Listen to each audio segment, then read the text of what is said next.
ഞാനിപ്പോൾ ഉള്ളത് കോട്ടക്കലിലെ പ്രശസ്തമായിട്ടുള്ള പുത്തൂർ ബൈപ്പാസിലാണ്. പിന്നെ എന്താ സംഭവം എന്ന് വെച്ചാൽ ഇതിപ്പോൾ നമ്മുടെ കേരളത്തിൽ ഏത് ഭാഗത്ത് പോയി കഴിഞ്ഞാലും കാണാവുന്ന ഒരു പ്രവണതയാണ്.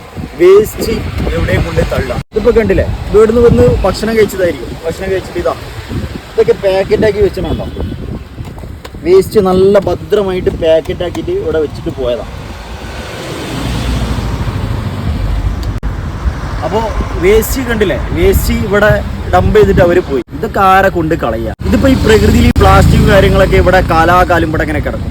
എല്ലാവരും നിങ്ങളെ വീട്ടിലാണെങ്കിൽ ഫ്രണ്ടിൽ ഇതുപോലെ കൊണ്ടുവിടും. നമ്മൾ സ്വന്തമായിട്ട് നമ്മൾ കഴിക്കുന്ന ഭക്ഷണത്തിന്റെ വേസ്റ്റ് അത് നമ്മളെ വീട്ടിലേക്ക്, അല്ലെങ്കിൽ അത് വേസ്റ്റ് എവിടെയാണ് ഇടേണ്ടത് അവിടെ കൊണ്ടുപോയിട്ടിടുക, അതല്ല ചെയ്യേണ്ടത്. പക്ഷെ ഇങ്ങനെ കുറെ ആളുകളുണ്ട് പ്രകൃതിയെ നമ്മൾ എന്തിനാ നമ്മളെ വേസ്റ്റ് അവർ ക്ലീൻ ആക്കട്ടെ എന്ന് വിചാരിക്കും. കാരണം ഈ പ്രകൃതി എന്ന് പറഞ്ഞു കഴിഞ്ഞാൽ നമ്മുടെ സ്ഥലമാണ് അല്ലേ, അത് സംരക്ഷിക്കേണ്ട നമ്മുടെ കൂടെ ഉത്തരവാദിത്തമാണ്.